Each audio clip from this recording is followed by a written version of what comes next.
namni muslima taatee fiidiyoo tana agarte akka bira hin dabarre. Fiidiyoo tana hamma dhumaatti daawwadhu. Barachaa yoo jiraattees barachuuf yoo nihaa qabaattellee barnoonni kun baay'ee si fayyada. Aappiin kun bareechee ustaaza caalaa isin qo'achiisa. Isin leetiin ustaaza bakka isin irratti baasu qofa. Aappiin kun baay'ee bareeda. Mee siistama isaa walumaan haa ilaallu. Garaa isaa keessa akkaataa itti si qo'achiisu waliin haa ilaallu. Waliif sheer godhaa.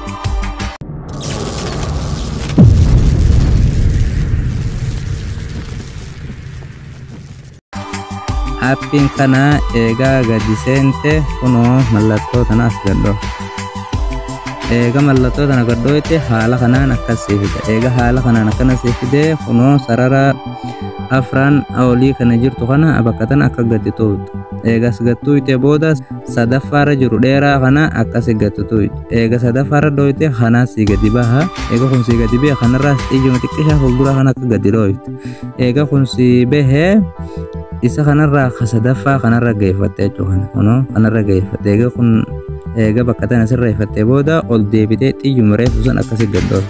Amma haala kanaan Faatiyaan akkana sii taatee eegasiin si dhuftee jala kanarra kunoo xiyyaa xiqqishaa gadii kana akkana gadi dhoof. Eega kana gadi dhoofte tan eega sii fidee kunoo isaa afraffaarra jiru kanarratti gadi dhoof. Isa eeginni afraffaa gadhooyte kana kunoo haala kanaan sii fidaa jechuudha. Eeginni haala kanaan sii fidee walumaan haala geeffannu. Fiidiyoo nama dhugaa dhageeffadhaa. Isin fayyada baay'ee isin fayyada wallaahi. Ijoolleen keessaafuu barnoota garaagaraa zuumii imoo keessa qaraatan baay'ee isin fayyada. Walumaan haala geeffannu niin banaa dhageeffadha. Bismillahirrahmanirrahim. Alhamdu lillahi rabbil alamin. الحمد لله رب العالمين. هاي أما سورة برات أكاسين أكر سيسو أكاسم هندينو أجيفدا. والتين والزيتون والتين والزيتون. أبي خنا أمل قوتشو بربادة بكسيف دسم بيجتي خلتين ليتر قد نوتة دقيفتين ده. أنا ما سبيس هايو بكتين تمنليف ده ما إيجي ما كترتين قدا بق متكتين بيجان نوار دقيفدا. كنو سافلين.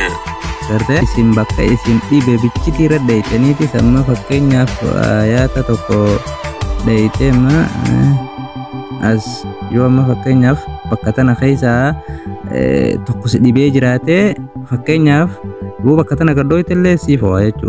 فقال لهم رسول الله ناقة الله وسقياها.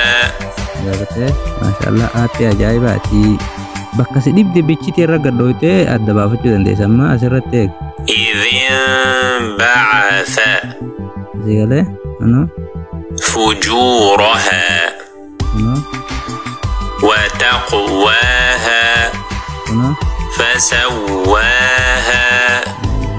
ما شاء الله baay'ee bareeda. Sheer walii godhaa irraa fayyadama.